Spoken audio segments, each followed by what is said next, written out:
Hey hunting family, welcome back to Tracks and Tackle, where nature is our playground. I'm your host, Ron Menser, the Arrow Eagle, and today we've got an exciting episode lined up for you. We're diving into an incredible Ohio deer hunting story that involves not just traditional hunting skills, but also modern technology in an unexpected way. When our guest, Jason Johnson, needed help tracking his buck, he called in the drones. And trust me, you're going to want to hear how this one plays out. Hey there, hunting family. It's time to give a shout out to a company that's been keeping our communities moving since 1995. I'm talking about Interstate Garage Doors. For nearly 3 decades, Interstate Garage Doors has been the go-to choice for comprehensive garage door services in South Central PA, as well as the surrounding Hagerstown, Maryland, and Martinsburg, West Virginia areas. And get this, they're not just any company. They're veteran-owned and family-operated, with a proud history of serving both residential and commercial clients. Their professional technicians are the real deal, offering top-notch installations from industry-leading manufacturers and expert repairs for all garage door makes and models. From residential garage doors to overhead doors and openers, Interstate Garage Doors does it all. So whether you're a hardworking contractor building homes or a homeowner looking for service or just needing an upgrade, you can trust Interstate Garage Doors to get the job done right. And hey, they're not just experts in garage doors, they're also experts in giving back to the community, sponsoring podcasts like Tracks and Tackle. Are you ready to experience the Interstate difference for yourself? If so, here's a little something extra for our loyal podcast listeners. Use promo code Tracks and Tackle when you contact Interstate so they know you heard about them here. Just visit igdoors.com today to get an estimate or request service, or give them a call at 717-263-3150. Don't wait. Take the first step towards a smoother, more secure garage today. Hey, hunting family. Welcome back to Tracks and Tackle. We got a good one for you today. We have Matt Menser in the house with us. How you doing, Matt? I'm doing pretty good this morning, Ron. How about yourself? I'm living the dream, man. Living the dream. Got a great guest here coming on with us. Jason Johnson. Is that right, Jason? Sure. All right, Yeah. Jason Johnson. Jason's a friend of Buck's here, and he's come on the show. So I actually just met Jason, but Jason was part of a hunt that Matt and he went on earlier in this year, in archery season. They went on an archery hunt in Ohio, and Buck came back with a lot of footage of the hunt. We threw together a video on our YouTube page because there was a drone deer recovery involved in one of the deer, specifically one of the deer that you shot, Jason. And so got a little bit of attention on that video. Super cool topic. I've done some Ohio hunting myself. And so thankful that you're wanting to come on the show and sit here and we can relive that. We can talk through it. And you just recently went back out to Ohio for a repeat trip.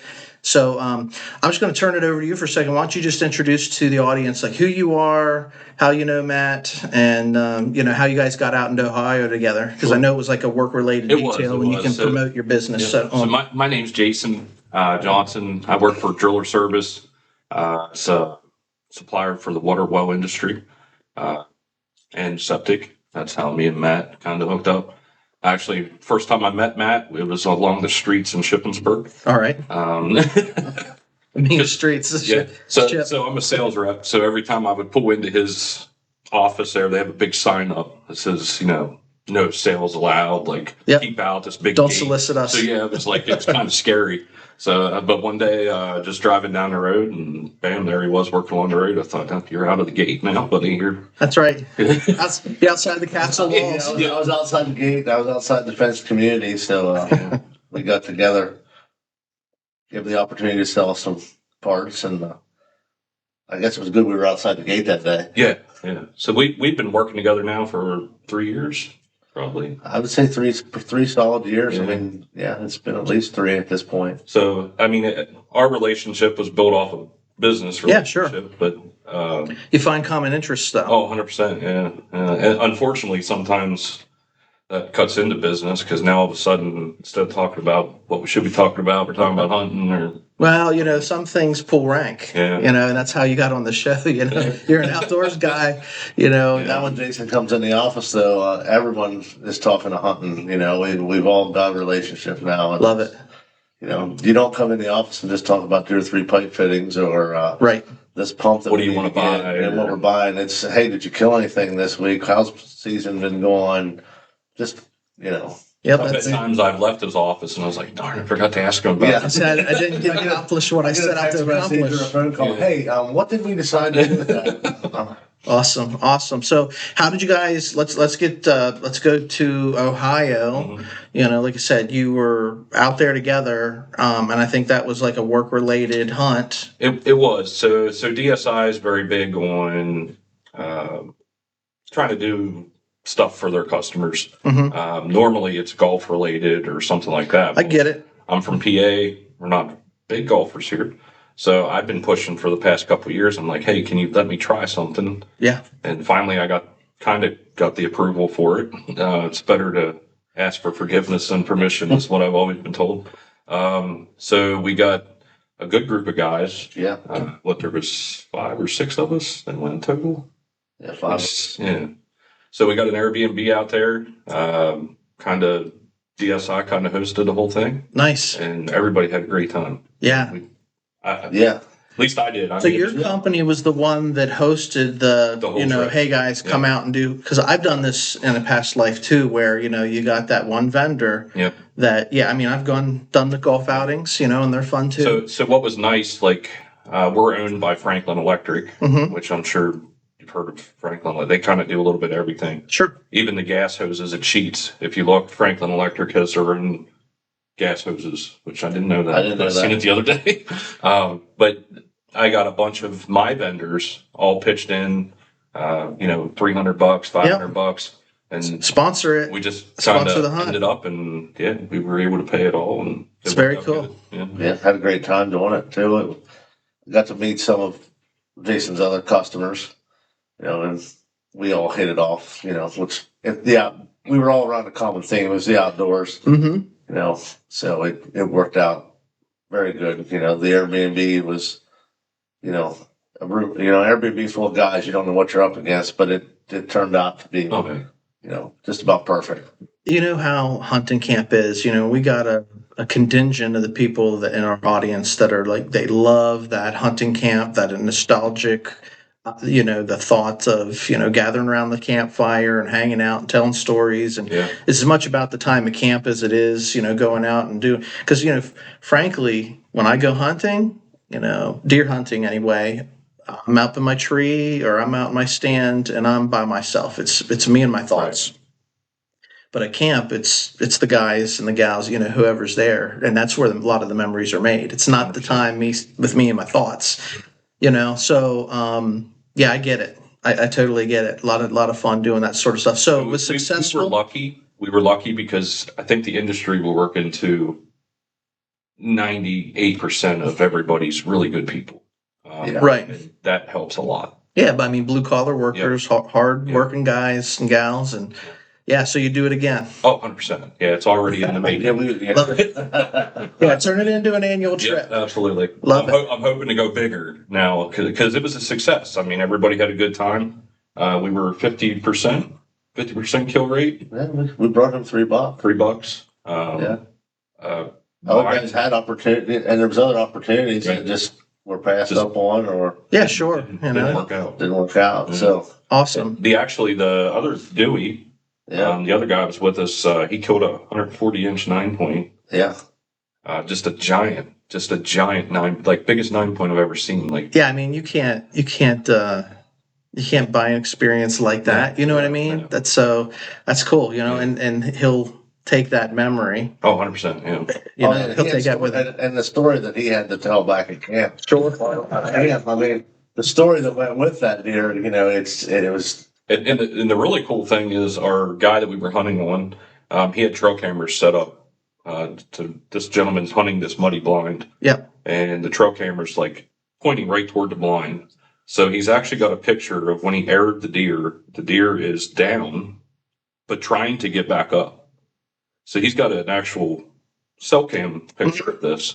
And then the next picture was Dewey walking up to the deer and the buck's laying dead in front of the camera. It's awesome. So, I mean, it was really cool.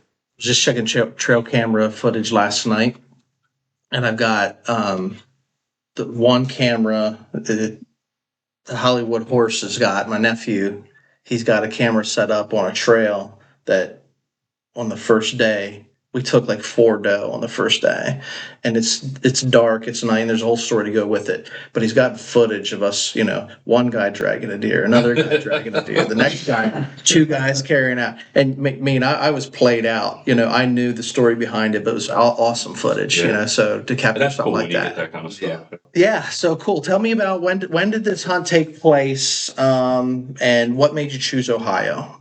I mean, have you done Ohio hunts before, Jason? So I have. I hunted in Ohio 2 years ago, late season. I went out for late season archery, and then I went out for late season muzzleloader. Unsuccessful completely. I think we've seen 3 deer out of 2 trips. Okay. So it was really bad. But you hear the stories, you see the pictures, the deer are there. It's just getting on them. Mm-hmm. So this recent trip, we a lot of guys when they go to Ohio, they're like, "Oh, we're going out in November." Right. Everybody wants to hunt that rut. But we got to thinking, well, why not be their opening day of archery in September, and let's hunt food patterns. Sure. Instead of crazy deer running all over the place, let's try to see if we can pattern deer. Mm-hmm. And it was tough for me at least because we get to camp and like the one guy that's with us, he's a big hunter, kills a lot of big bucks. He's like, "I'm not hunting any mornings." And for me from PA, I'm like, "What do you mean you're not hunting mornings? Like, we're in Ohio." Missing daylight. He's like, "I'm telling you," he's like, "Don't hunt mornings. Stay out of the area. Like, don't hunt mornings." Mm-hmm. And I think we all struggled with that a little bit. At first, yeah. Yeah, at first But it we worked. I think it worked. I don't know that I'm buying into this Coben, and then Coben's sharing the pictures of the deer he kills, and they're like, "All right, I'll try might know what he's Coben's talking method." about, We'll give his method a try. Give his method a try. Yeah. Yeah, so that was a little. I mean, and the guys were. I think all of us struggled. Everybody, 100%. Yeah. we're like finding something to do because here you are. You're thinking you're going to do this hunt, and now we got Coben saying, "Hey, we probably shouldn't hunt the whole time." And So now you got downtime at so camp. now we have downtime at camp. So it was actually fun. A couple of us, different guys. We went and we had, was it 5 different farms, Jason? Oh yeah. Jason had got his farms that we kind of were subleased through an outfitter.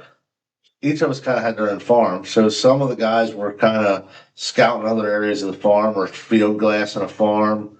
I know myself, one day I drove over, I found just on the hunting apps, I found out we were right next to thousands of acres of public land. So I took a drive and a little walk and actually seen deer. That was the first deer I seen in Ohio. Was that on public land? It was on public land. Right on. The morning, because I wasn't going into this farm that we had to hunt and messing it up. Yeah. So it was different, but it gave us the opportunity, which got the wheels turning for which we'll talk about later, for the return. Yeah. Return to Ohio. But that way of hunting, hey, we're only hunting afternoons. It was a little different than what we're used to in Pennsylvania. Hey, get in the woods before the sun comes up and stay as long as you can. Take a short lunch break and be back. Yeah. For the afternoon. So there's tactics and strategies, that we've all been taught. And it's usually through trial and error. Yep. Over time, you find out what works. And hunting one area might be a little bit different than hunting another area. But through trial and error, you figure out what works. And once it works for you, then you go back to it. Right. Right.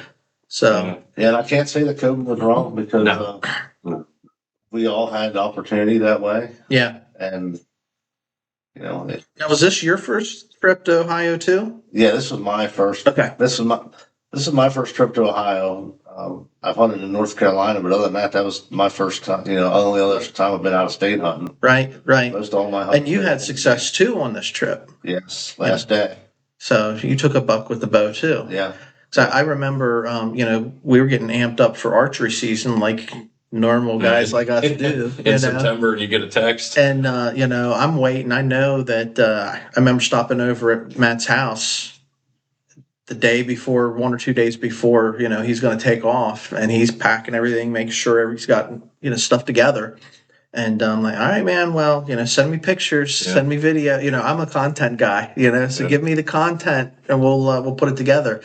And you did. You came back, got me an SD card with a ton of commentary and pictures and and your hunt was on there. So what turned out is, Matt, send me pictures of your hunt.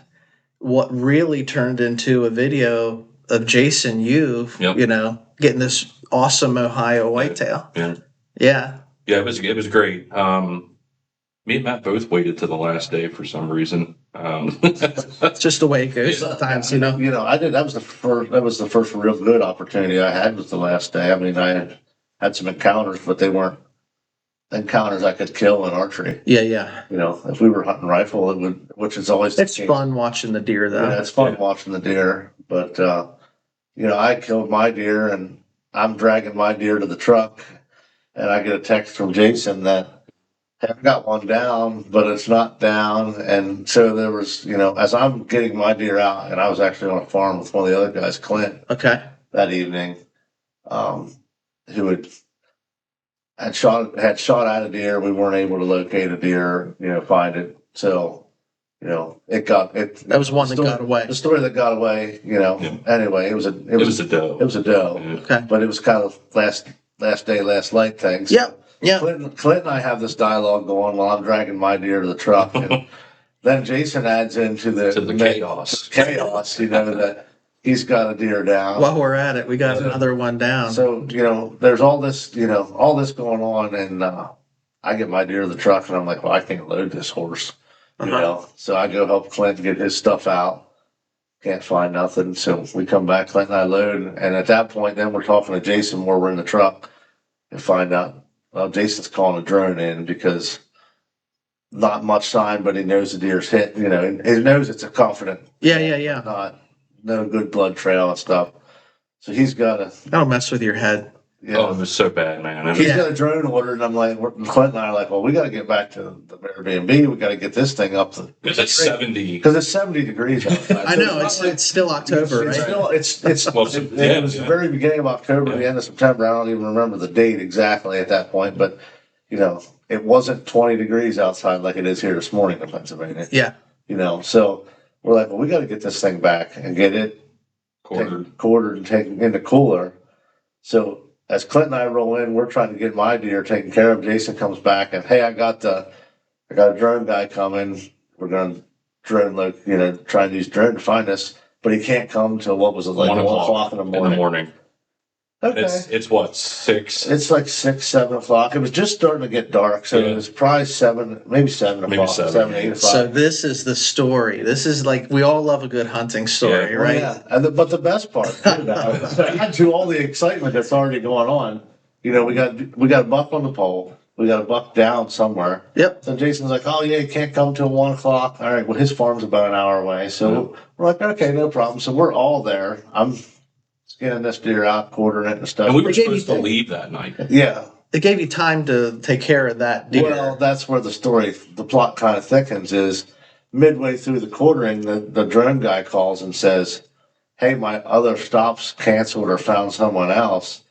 I'm ready to be there now. They're going to move it up. So, as I'm throwing this quarters in the cooler and throwing ice to it and warts and knives, run right back out the door and jump in the back of Jason's truck to cruise up to his farm to meet the drone guy that night. And you were supposed to leave that night, but I know from the video you didn't. Correct, yeah. So walk me through it. Yeah. We were supposed to check out from the Airbnb that evening. Well, I know we were supposed to be out at 11 a.m. And the night before we talked about it. Yeah. And luckily, the guy that I Airbnb through, I got a hold of him and I said, hey, do you think we can get an extra night? And he's like, absolutely. He said, All right, so that made it nice. Yeah, so we were able to pay for that. We got our extra night. But yeah, that evening was mass chaos. It was just from the get-go, because now, we're all texting back from Matt's like, hey, I hit one. I'm like, oh, I just hit one too. Well, that's what you want. That's what you want on a hunt. Right. Luckily, mine went 40 yards and was stone dead. Mine went 450 yards and was stone dead 14 hours later. 14 hours later. Yeah. you know. So tell me the story. You're going to break this down for me, Jason. Mhm. The buck skinning his deer. Figure Mhm. you got a couple of hours. You guys are all at camp. You get the call from the drone operator, and he's Elite like, drone recovery. Elite Drone Recovery, Yeah. and we did tag them and put Yep. their website and stuff, in the video. We can do that again on this, so give him some business if you want to check them out. He's got a pretty cool YouTube channel too, because he documented everything. Yep, absolutely. So he calls you from Elite Drone Recovery, and you guys are okay. We're dropping everything. We're gonna go check this thing. You had a good hit. Not a good hit. Well, I thought I did. let's back up. Let's back up because we all love the good hunting story. Yeah. So let's put a pin in the drone recovery piece. Take me back. It's the last day of your hunt. You're hunting archery. You're in Ohio. There's good buck in Ohio. We've seen the pictures. We've heard the stories. But from your vantage, like, talk us through that hunt. So it was kind of weird. So me and my son, I had my son with me. So me and my son were hunting a separate farm, and we hunted that farm for 3 days. And I think total we seen 4 deer. All right. No horns, just all does. And I just so happened to talk to Brad at Ohio River Whitetail Adventures, and I'm like, "Hey, wasn't there a 6 farm?" And he was like, "Well, there was." He said, "But I didn't think you guys would need it." He's like, "But if you want to hunt it, here's the address." Okay. So me and my son, we jumped in the truck, boogie over there. This is in the morning, just to kind of look at it. Well, we pull in, cut bean fields. I mean, it's absolutely amazing. I'm like, okay, this is what we needed. Holding this one back on us. Yeah. So just so happens when we pull into this location, the owner of the property is mowing along the road. So I get to talk to this farmer. That's nice because then you get some insight. Absolutely. Yep. So he's like, well, listen, he said, I got 2 pre-hung stands. He said, I got one on this side of the road and I got one on this side of the road. He was like, I've seen a big 12 point over here. So me being dad, I'm like, okay, well, I'm going to put my son in that stand. Sure. Yeah. And he's like, Brad, he had no cameras on this farm. He had no idea what deer was on this farm. Right. So I was like, okay, this could be cool. So the ladder stand that I was in, it was a really nice spot. Like there was a pond off to my right, and then there was like this trail that come into the stand, but you could see the deer were just beating on it like a racetrack. Highway. Yeah. So I figured I'm at least going to see deer. So we get in there at 5:00. Me and my boys texting back and forth. Didn't see anything. My son texted me at like 6 p.m. He's like, well, we got 1 hour. He was like, it's that magic hour. If it's going to happen. If it's going to happen, now yeah, it. I hear that. So I'm like, okay, sweet. Told him, hey, good luck, blah, blah, blah. Laid my phone down. As soon as I laid my phone down, I heard a twig break. I was like, PA, squirrel. But I look over my left shoulder, and here comes this buck out of this thicket. Nice 8 point, pretty good sized deer. I'm from PA. It was a good sized buck. So I was like, shit, I'm going to kill a deer here on the last day. So, right. I picked out my shooting lane. I'm sitting there. I got my crossbow up on the rail, and I'm like, and I'm a crossbow hunter, so go ahead and flame me. Yeah, we'll do that later. That's a whole other topic. Yeah, that's the next episode. So, I'm sitting there waiting. This buck's perfect, 25 yards, just coming right out in front of me. And I'm like, this is going to happen. And I just happened to catch movement out of my corner of my eye again. And this other deer comes out of the thicket. Well, this is a 10 point. Yep. So I'm like, wait a minute. What is happening right now? Like, this doesn't happen. So I'm like, okay, well, I'm going to shoot the 10 point because it was a bigger buck. So I'm sitting there. Now I'm waiting for the 10 point to come in through the shooting lane. I'm watching him. And the 8 point literally standing here looking at me now. He's pegged me in the tree. Right. So my heart is out of my chest. Just dum, dum, dum. And the thoughts through my head was, these deer are going to hear my heart beating. Yeah, it's up in my throat by now. So I'm like, I'm going to blow this. Like, this isn't even going to happen. So that all of a sudden, I don't know what happened, grace of God, but the farmer across the field, probably 600-700 yards away, dropped a large piece of something. And it made this big crash. I mean, boom. It almost like took their attention. The little 8 point, all of a sudden, just boom, he focuses on that noise. Well, he starts walking to the edge of the field, and I'm like, holy crap. So now the 10 points come in the shooting lane, catch more movement. Here comes the buck I shot. He comes. So he's a stepping out. third buck. There's a third buck. The stars were aligning. Yeah, I who got a does story this? to We have follow an this 8, up, a yeah. 10, and now this funky rack comes out, and I can see it's funky. Like I seen like his G2s, the one G2 on this side was like hooked, and I'm like, okay, That's cool. That's character rack. You know? Yeah. So I'm like, that's the one I want. So waiting. Now the 8-point has circled, went over to the edge of the field. Now it's come in on the trail that I come in on, and is standing at the base of my ladder stand looking at me. Right out. It's got to make you comfortable. No, right? Horrible. I'm freaking out. Like I'm literally freaking out. And I think that's kind of what happened with the shot. Sure. Was most of you guys, when we hunt or whatever, we're archery hunting, you want to hit them with that man. And then they do that stop and, you release. I didn't man. As soon as he stepped into the lane, I let her rip and I hit behind the ribs. Emotions, just. Look, it happens to all of us, right? Yeah. Like, this is the biggest buck I've ever shot at. I can only imagine like what's rolling through your mind in that moment too. You're like, I just had this opportunity. And at this point, I'm trying to just stay in the tree stand because I'm shaking so bad. I'm literally thinking I'm going to have a heart attack. Yeah. Yep. Which I know it kind of sounds weird, but I'm sure we've all been there. I mean, you shoot that deer, and I feel if you lose that, that's probably it for you. Probably just you might as well hang it up if you're losing that type of excitement. Yeah. I mean, look, this is a follow-up question, and we'll come back to the story. Sure. But like, actually, I started to write down my thoughts. Would you prefer the early detect on, hey, I see that buck coming. Oh, there's a second one. Oh, there's a third one. You watch them come in. It gives you time for your legs to rattle, and like I can picture. I'll speak from experience. I've had those episodes where I'm seeing them come in from 70 yards out. I guess. And just real quick, that wasn't the case. So where I was setting, I had a thicket behind me, was roughly 30 yards. So I was seeing legs of deer, and then there's movement, right? Yeah, and then they would just pop out. Now they're at 30 yards. So that's my question. Would you prefer to have one jump out from behind a bush and kind of surprise, like, oh, there they are, it's go time? Or, and for you as well, Matt, like, would you prefer to see early detect and watch them come in? Because I know I've had those episodes, like, even if it's not a big buck, you're sitting there, you're watching it, all of a sudden your legs start to shake. Like, I can imagine myself, this has happened where, like, my knees are rattling so bad that I'm like leaning against the stand to try to support myself. I calm down, and then the next wave comes upon you. You know what I mean? And if you're an archery hunter or a deer hunter at all, you've had that experience. You know what I'm talking about.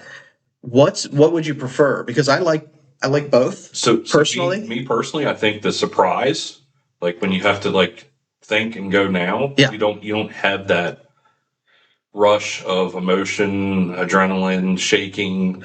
You get the job done. Then the buck fever comes over you. Right. Now you're holding on for dear life, trying not to right. So, but in this instance, I kind of had it before and during. It was horrible. It was during 15 minutes of my life. It was the craziest experience I've ever had deer hunting. Honestly, that's awesome though. Yeah, I would say like sometimes whenever they just like step out from behind a tree, you think it's the squirrel, and you turn around and it's not. You don't have time to psych yourself out or overthink it or anything like that, so that's real cool. So the other thing I was thinking of about a short story, I've gone down, done some out-of-state hunting in my life, and first time I ever went on a paid hunt, I was in South Carolina. Okay. And it was early. It was like an August or September hunt. They were still in velvet, and this is what the outfitter told us: like, first deer that comes out and approaches that food pile, let it go. Yeah. We're Pennsylvania hunters, a nice rack buck. He's like, let it go, because there's going to be a bigger one come out. And that's what I'm thinking of when you're talking about. Well, the first one looked good, then the next one came out. It was man, my mouth started to water. Yeah. And then the third one had character. So, all right. So you make the shot, you hit a little bit far behind. Yep. And which I didn't know that at first. Okay. Once when I took the shot, I felt pretty good about it. Okay, yeah. It was kind of weird because after you shoot, then you just have this eruption in the woods. We say that the fog of war is very real. Yeah. And so it's like, where was that deer? Like trying to place the memories of exactly how it happened. So I actually watched the deer I shot. I watched him. He probably ran 30, 40 yards, and he stopped. Like, he stopped at the edge of the field, and he thought about going across the field. Mm-hmm. And then all of a sudden, which I thought he tipped over, Okay. which he didn't. What he did was jump over this large brush pile, which sounded like he crashed. Mm-hmm. So I'm going into freak out mode now because I think this buck's down at 40. We've got the text message. Yeah, right. Like, I'm texting, You got the receipts. Big Got the look down, receipts. man. Like, he's down. Like, I'm looking through my binos, and I'm like, I think I see his belly. Yeah. Like, I texted my son. I'm like, yeah, he's down. I see his belly. And then he's like, oh, that's awesome. That's awesome. So I get down. Those texts are the best. Yeah, yeah. So I feel like a hero. I'm like, man, this is great. So I go over, I get my arrow. As soon as I pick my arrow up, I'm like looking at it. I'm like, oh, that ain't good. So I seen it had, some streaky, little bit green stuff on it. Oh yeah. But it had dark. some blood on it too. And I'm like, okay, maybe liver, somewhere in there.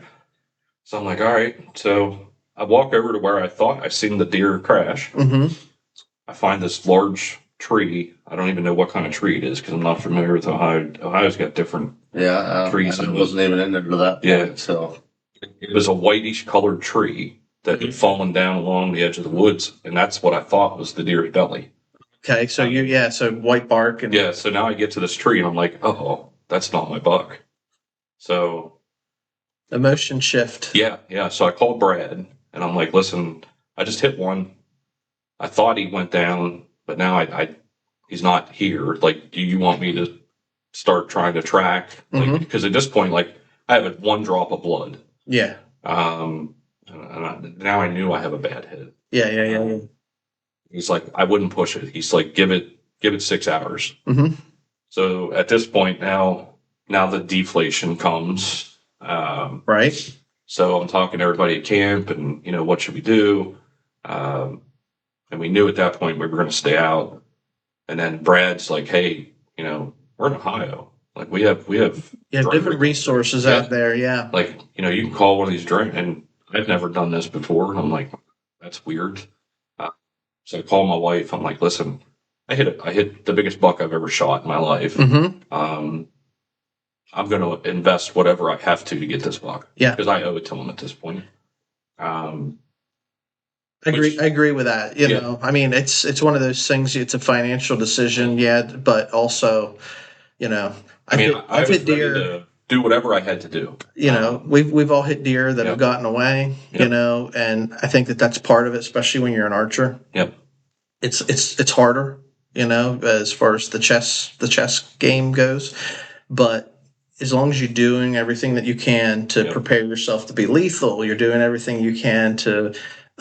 Like you said, you owe it to the animal to try to get them. So love that. Being from PA, unfortunately, we don't have that opportunity because at this point, drone recovery is illegal in Pennsylvania, which they're trying to pass a bill, I think, right now to get it legalized in PA, which I supported 100%. I think there'd be so many more deer found. I agree, and I'd like to get a drone expert, and somebody, an advocate, onto the show. So eventually that'll happen. Yeah. But I'm with you because, I see it from both sides. Right. Like, I can look at it objectively, and I know that there's the downsides too. People misusing the technology to aid the hunt or whatever. Yeah. But I'm with you. I think so many deer that are lost wouldn't be lost if we had the tools to do it. So. Go in and find them. And so, me personally, and I think we all agree, if it wasn't for that drone recovery, we would have never found that deer. We would have never found that buck. He went 450 yards through the thickest, gnarliest stuff you could find in Ohio and died right in the middle of it. That's the impression I got, was he got into some thick stuff. This stuff is 7 foot tall. It was a clear cut. And when I say clear cut, we're in Ohio where we're down in southeastern or southwestern Ohio where it's flat. And the woodlots are small woodlots. And when I say clear cut, I'm talking clear cut in every sense of the word. The trees are all gone. Yeah. If they would have took the stumps out, we could farm this ground. Right. But they didn't. They left one or two stand here and there, but this is still a wildlife plot of woods. And we're talking about saplings and greenbriers, 7 to 8 foot tall. Just to where the deer wants to run, Yeah. though. But you know what I mean? Yeah, Let me so get we someplace would've- safe We and lay definitely down. would have never found it. Never found it. And if we'd have put a dog in there on it, it probably would have pushed it maybe to the neighbors. You know, Yeah. we wouldn't have caught up to it. Because I hear you. there's video footage, like when we first located this deer, the deer was still alive, which was awesome to see with this drone. Like he literally hovered over this buck, thermal imagery, but then turned that off and lit him with a spotlight. Yeah. And it was like daylight, man. Like So Yeah, you a guys- super high definition camera Yeah. that we were able to see the wound in the side. Like you could could see the deer you bleed. could see the deer bleeding. Yeah, on so the you knew camera. where the shot was. You got the exact placement of that, which helps you make an educated Yeah. decision on what you needed to do. Because just let me recap for those that haven't seen the video or heard the full story. You're cutting up your deer. You get this call from your drone operator. He says he's available to Yep. go. You guys get out there that night. You do locate the deer, but he's not dead yet. Correct. And so at that point, you have to make the decision like, all right, we got to back out. So Basically- Xander was our drone operator's Yeah. name. He's the owner of Elite. He told me, he's like that, there he is. He said, but he's still alive. Like Mhm. if we go in there right now, like you're not getting a follow-up shot. You're not like he's gonna book. He's going to run. Because the deer would literally get up in the video and he would walk 20 yards and bed back down. Mm-hmm. He would get up because you could just tell he was uncomfortable.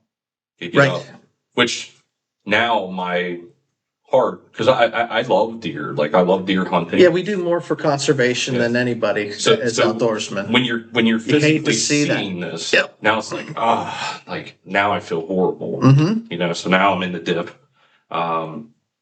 He's like, listen, this deer's going to need overnight. He said, there's no doubt about Yeah, it. Xander was helpful too, 100%. 100%, because this is what he does. Yeah, Now yeah. he maps, he does mapping and stuff Yeah. with his drone, but come deer season, he closes everything down to locate deer. And does 4 or 5 of these a night. He's 4 or 5 of these a night the whole way through deer season. He's looking at it and he's saying, hey, this deer will be dead by morning. Yeah, you're getting a little bit of Yeah. tribal knowledge, resident expert Yeah. type Yeah. thing. And, And sometimes he you was- take that counsel. He was helpful that way. And, like, we're all assuring Jason, hey, that deer's going to die. And then he helped assure him that, That's what a Yeah, good it's hunting not buddy does. That's why we need friends. yeah, it's not just your buddies telling you it's Yeah. going to die. This deer's going to die. Like, Yeah. I've seen plenty of them that are going to die. But we watched it. I don't know times, when you're doing something like that, time becomes irrelevant. Kind of. Right, right.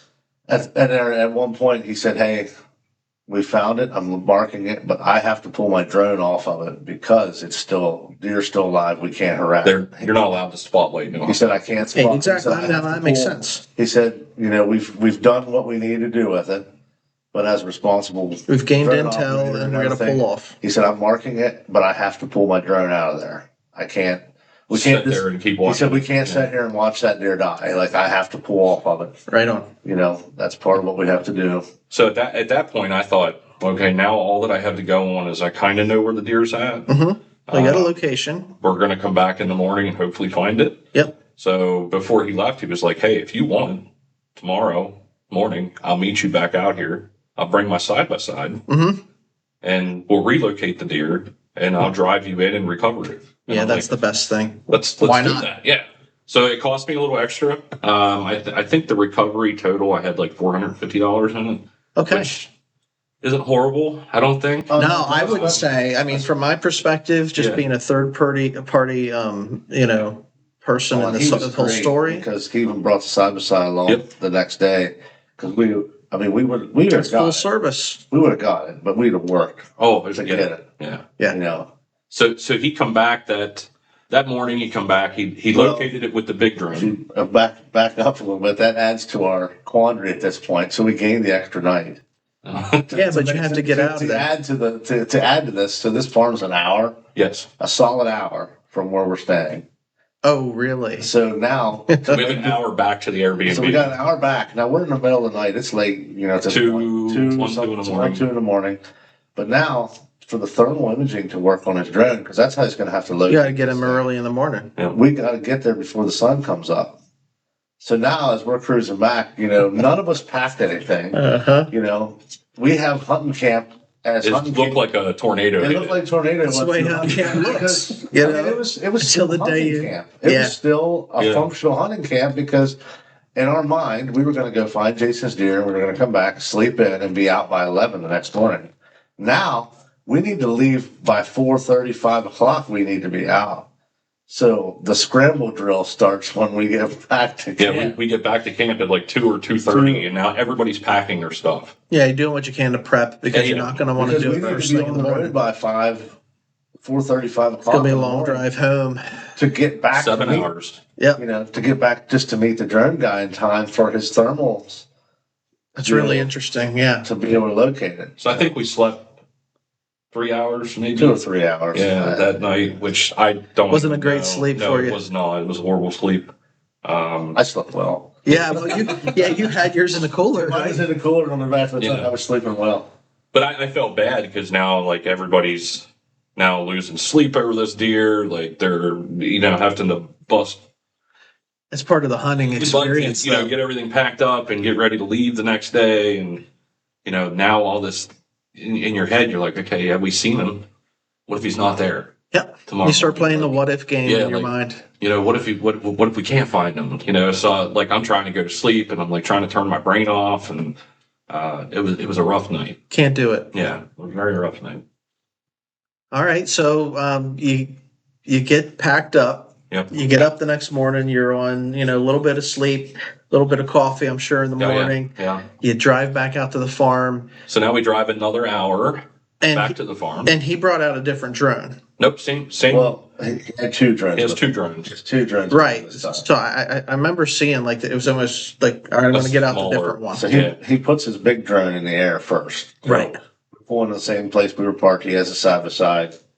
And Puts his launch pad out. yeah, he's got a launch pad for this thing to land on and everything. Yep. It's- so he gets anybody's seen the video, it's a first He's class. got a good setup. It's a first class setup.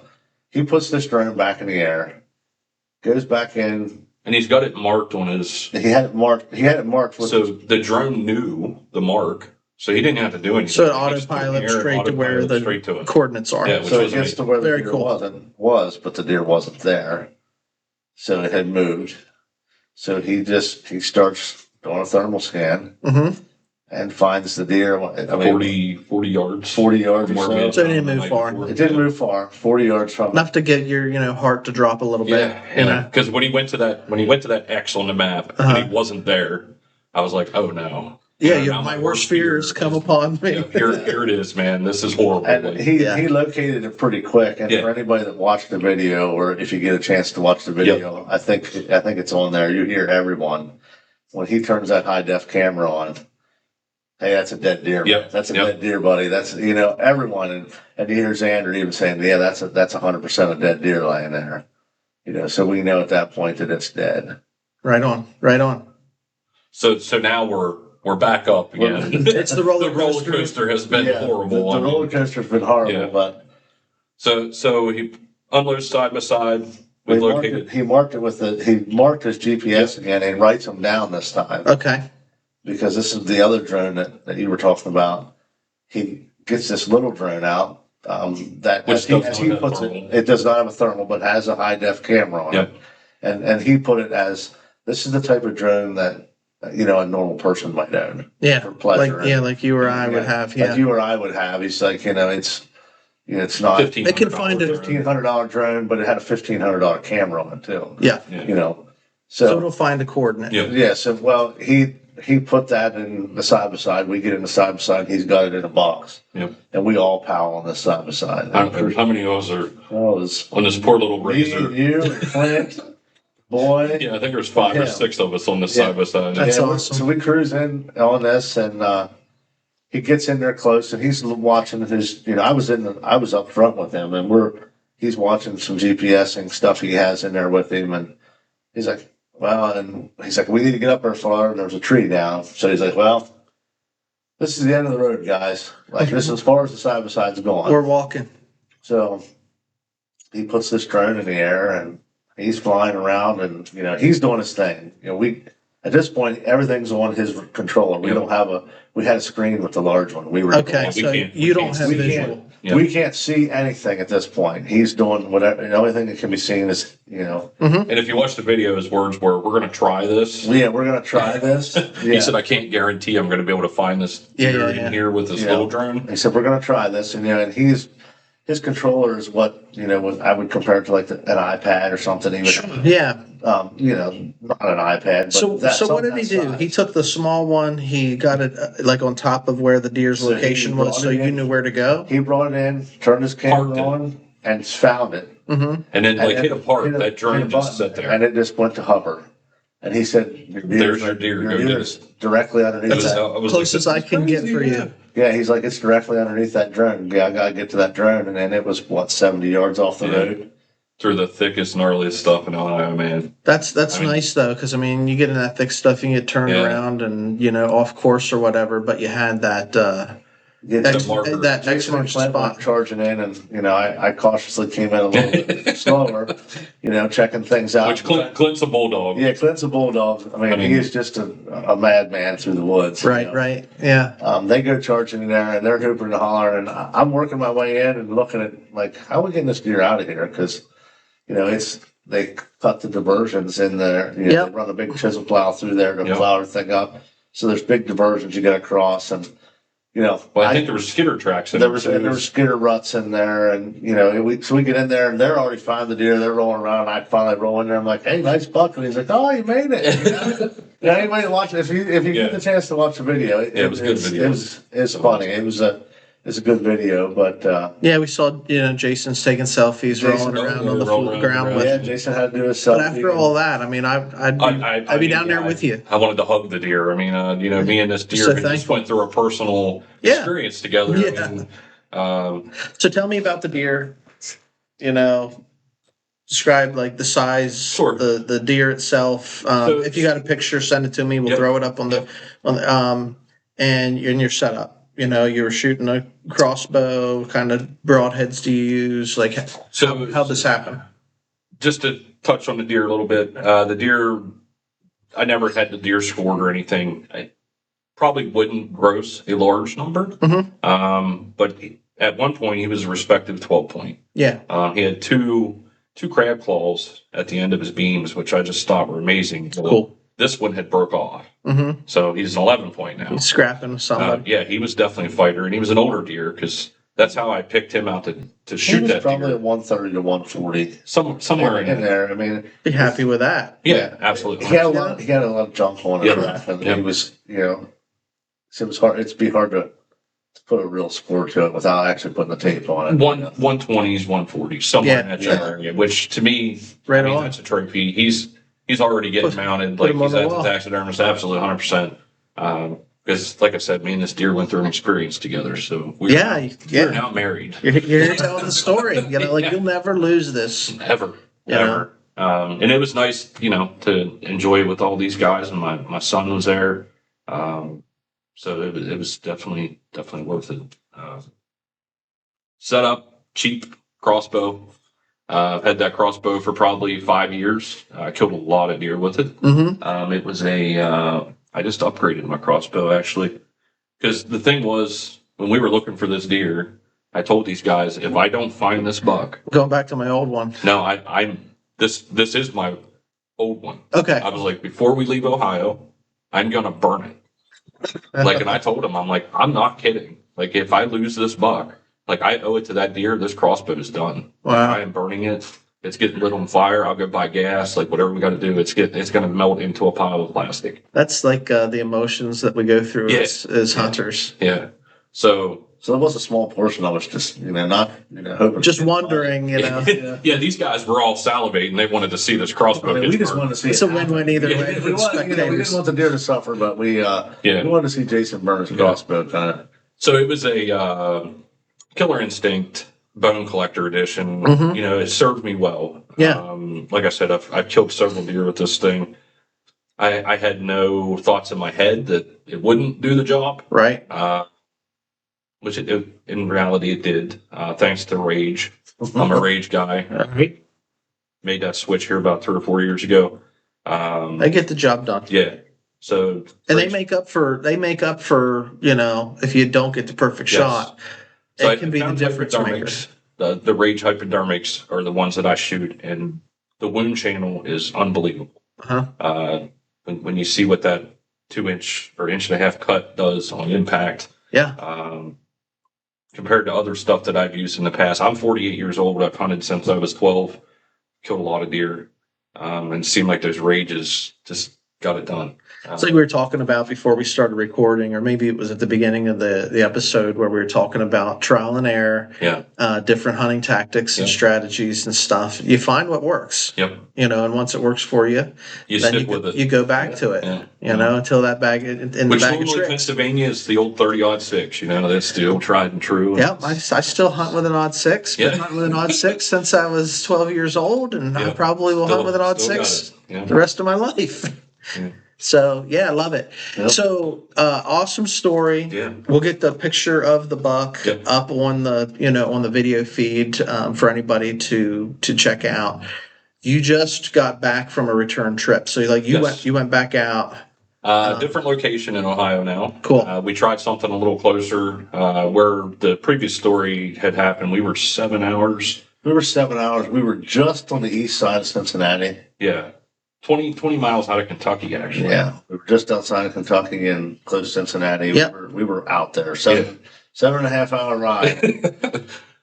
So I get with all these guys and we're like, hey, a lot of us still have tags. Like some of us have doe tags. Some of us try to use them tags. Let's go to Ohio, man. So Ohio does a rifle season. Mm-hmm. Out there, it's all straight wall cartridge or muzzleloader. Yep. So we get with Matt. I'm like, hey, what do you think? You want to go out here and try this? They're like, yeah, let's do it. So, You don't have to threaten me with a good time. yeah, so I called Clint. Clint's in, Dewey had killed his buck. He said he was kind of done with Ohio for the year. Sure. So me and my son and Matt and Clint decided, hey, let's try it again, because we had 2 buck tags, 2 doe tags. So we drove out. We were actually, the original plan was we were going to go out and hunt some public land. Right. Okay. Right. And talking with Other people. one of my business partners that goes to Ohio and hunts. We found a location We found a location that is private land. Mm-hmm. that you can hunt. Yes, as long as you stay in their accommodations, Okay. you can hunt their private land. Yeah. It's like 700 acres. So this is where I'll have to let Jason tell you how it went, because on Friday we got a call at work, an emergency call, and I got stuck out working on the street until 8:30 that night, so I didn't make the trip.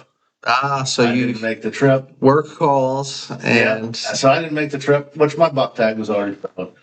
So the downer to the story was that in the meantime, Matt's son decides, hey, I want to go to Ohio too.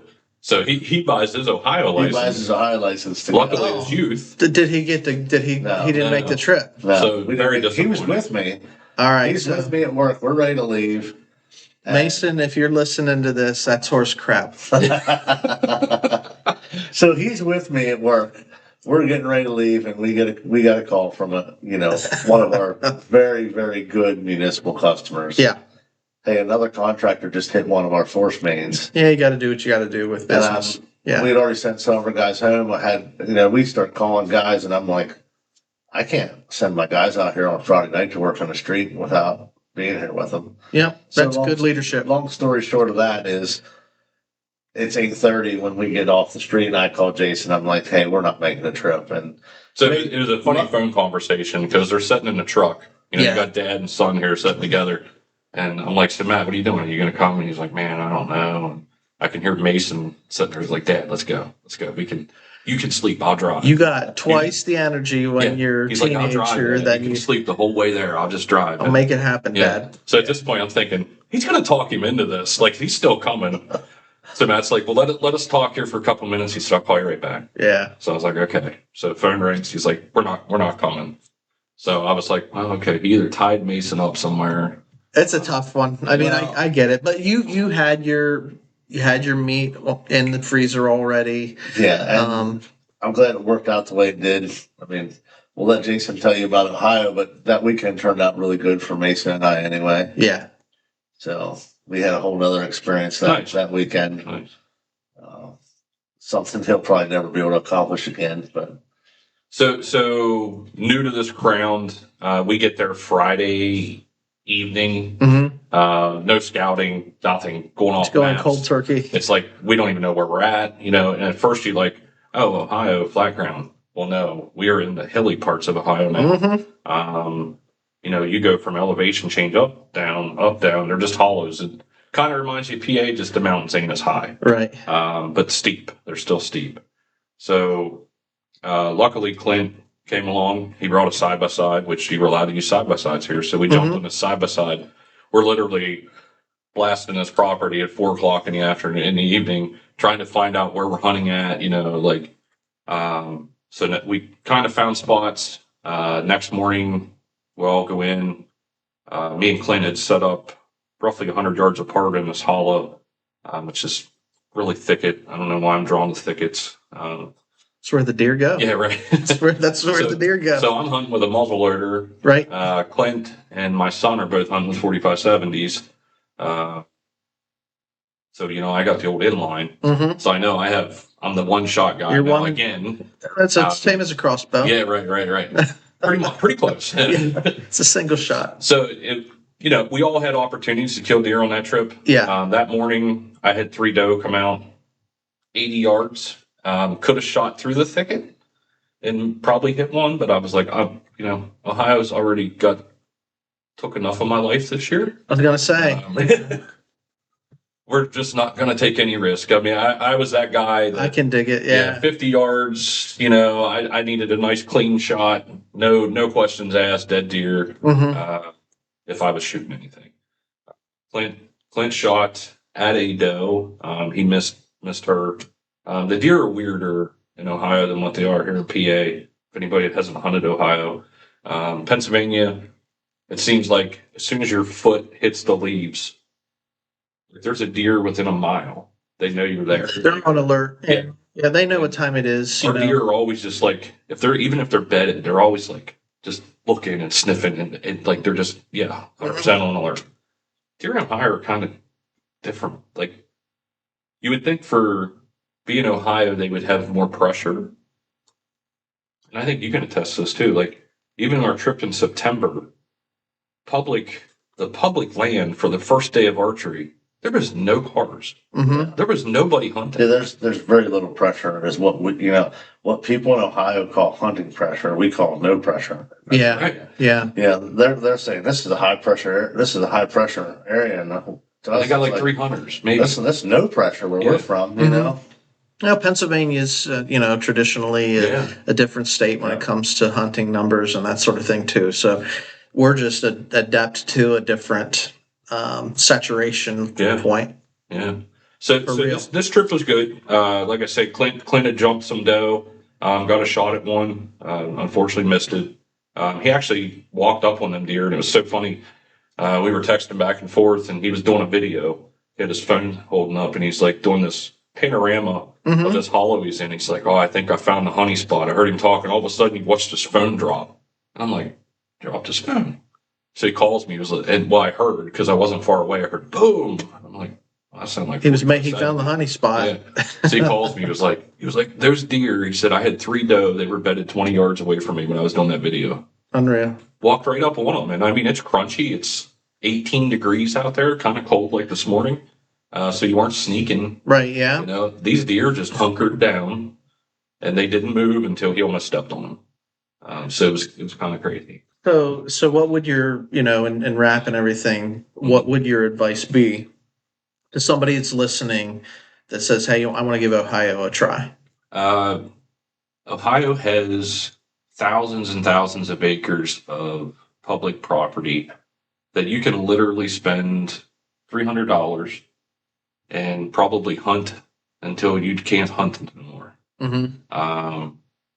From everybody that I've talked to in Ohio, they say November, first week or 2 in November is the worst weeks to hunt there. Really? Because that seems like that's Well, when that's all when the the most pressure is. out-of-staters, PA guys, Maryland, New York. Virginia, New Gotcha. York. Everybody's flooding Ohio Everybody goes now to for the Ohio rut. for the rut. Yes. So I think from my experience, at least this year, I'm digging opening week, man. zero pressure. The deer were not on alert at all. I would love to try public ground now that we kind of have an idea. Wayne's National Forest is 244,000 acres, I think, which is insane. I think we're going to try to stay a little closer to PA next time because we were deep. Yeah. We were deep in Ohio. But we'll see. And it was definitely different hunting when we were in the early season. I mean, It was hot. It was hot, we're hunting flat ground out there at that point. I mean, your mentality's even different in early season. I mean, I know we get excited about archery or whatever, but you feel like I got all season. Yeah. Right. And even like from the beginning of the week to that last day when you guys had all your action, you're like, all right, we're here all week. I've got 4 days or whatever it might be. Last day, the mentality shifts a little bit. So like that late season hunting, like even for myself right now, like I've got my freezer's full. I don't need any more deer meat, but I still have a buck tag. Yep. So like I'm wrestling myself internally. Like, do I continue to go out? It's a lot colder now than what it was in October, when I shot my first doe. Do I need that or don't I need that? Those are the things. So perspective changes depending on what time of the year it is that you choose to take that hunt. Yeah. So I actually got me and my boy both between the two of us, we have 4 doe tags left. And I don't believe we're going to film them either this year. I think we're just happens though. Yeah, we're just going to let it be. You got one heck of a story. Yeah. And the mount, you're going to have the mount to go along with it here. So to back it up, best year deer hunting of my life. Like I said, I'm 48. I've hunted since I was 12. Killed a buck in Ohio this year. Killed a buck in Pennsylvania. Awesome. Which actually very large 6-point. Yeah. Right, biggest 6-point that I've seen on hoof. Got him a first day of rifle season.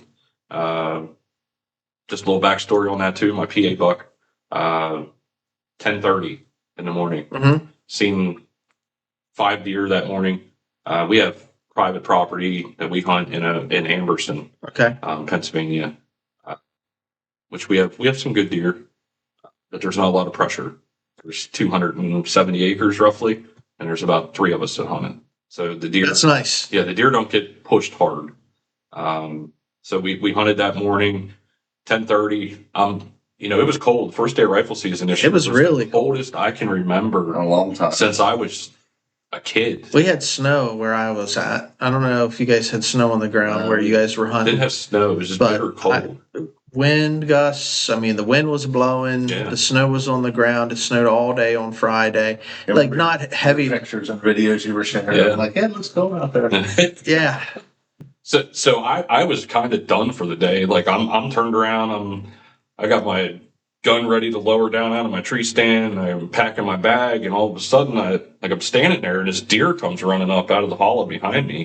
We heard my son had walked down onto the log road and started busting deer out of this thicket. Sometimes that's the best time of day, especially on rifle season. Try to stay in there till lunchtime. Yeah, that's all you got to do is beat the other guys. That's right. Beat everybody else. They'll start pushing deer to you. You can hold tight, man. They'll push them, and that's what happened with this buck. He just bumped them right over to me. 40-yard shot, the old 25-06, and that was the end of the story. Buck tag filled in PA, and you had a good season. Yeah, very good season. So, very expensive season. Yeah. Well, when you pay for the extras. Crossbow.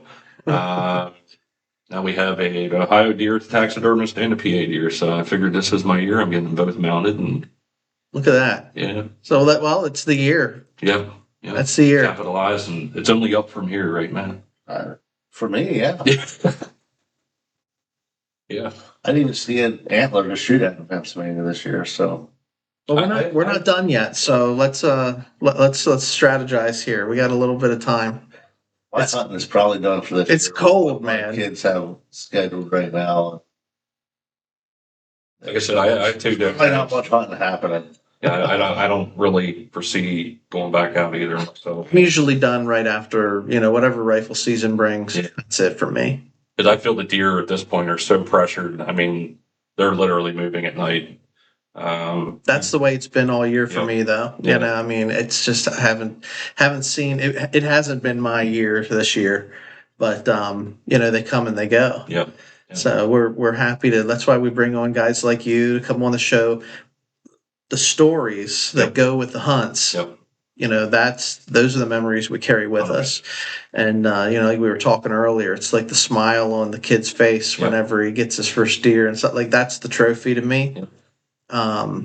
Means more to me to see people smiling. We're all dads. Enjoying, you want to enjoy it.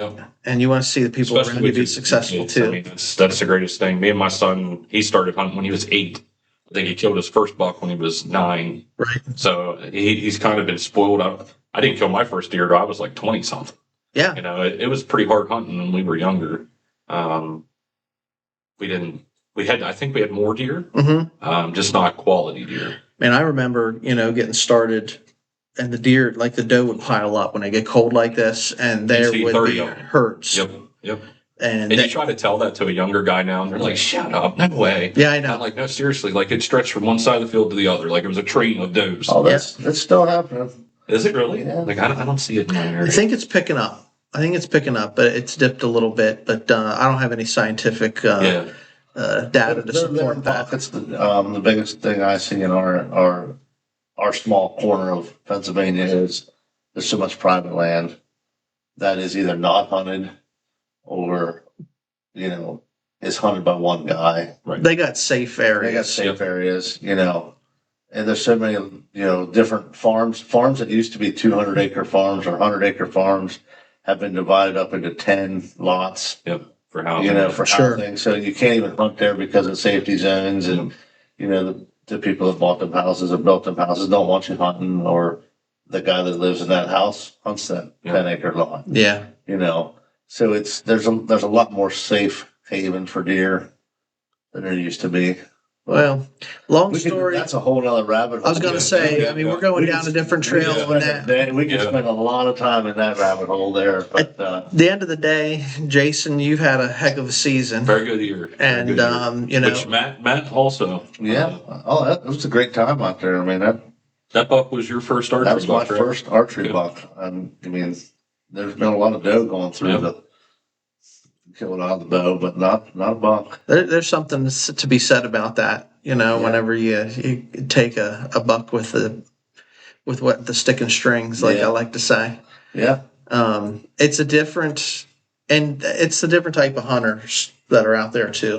Whenever I was younger, I just wanted to kill deer. Yep. You know what I mean? I wanted to go out. I had limited time. Whether it was school, whether it was sports, whether it was work as I got a little bit older. Now I've got a little bit more time to hunt. And so I want a little more picky. I wouldn't even say that. Like if you knew the guys, like if you get to know me, I'll kill a small deer. I'm not worried about. We talked about this before. An instinct. Instinct. That's you got a target buck. Ron and I had this discussion. I got a target buck this year. Yeah, that's great. Right up until you're in the stand, and that's 5.1. Should I let him walk? Instinct kicks in. Yeah.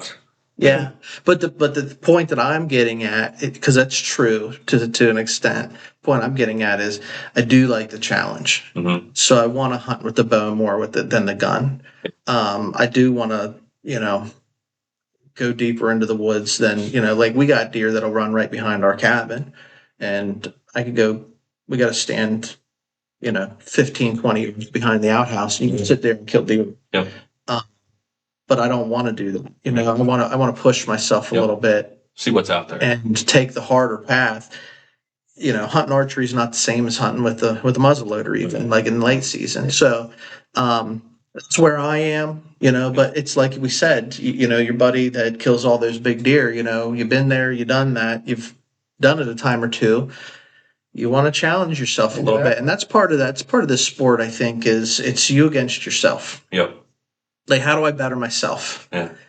And, so hunt your hunt the way that you want to hunt it, and, when we got junior hunters or younger guys and they just want to take the gun out and put something down and get it done, like, I'm okay with that too. Yeah. You know what I mean? Because you're at a different spot in your life. But this has been an awesome conversation. Yeah, I really appreciate you coming out and hanging with us for a little bit. Like I said before, you're always invited back. Once you're on the show, you become part of the family. Man, it was great time. Great times. Well, I'm sure you got more stories than just that one. Yeah, we could get into it. Trust me. Got 30 some years on under my belt. So yeah. Come on. Do you are you on social media? Do you got just people can I'm follow on you? Facebook. I don't do any following or anything like that. So. Jason Johnson. Yeah, no. If you want a story, you can reach out to him Yeah. there. Guys, appreciate everybody that's tuning in to hear this story. You want to hear more from Tracks and Tackle? You can always find us different places online. We're just about anywhere that you look online. You can find us. If you want to see Jason's story, go to the YouTube channel and look for the Ohio drone recovery video that we have uploaded there. We'll put the links in the description. And anything lasting message from you, Buck? Well, just get out and hunt your hunt, man. All right, man. Get out there, hunt your hunt. Ohio coming next year. We're gonna do it again. So much fun. We'll go out and do it again. Yeah. So, well, hopefully we'll have more stories. And like I said, welcome you in. Come back anytime, man. Appreciate you giving us a little bit of time this morning, and get this thing edited and put up here hopefully in a week or so. Sweet. All right, hunting family. Thanks for tuning in. Remember to be safe, get outdoors. Nature's our playground, and always stay well.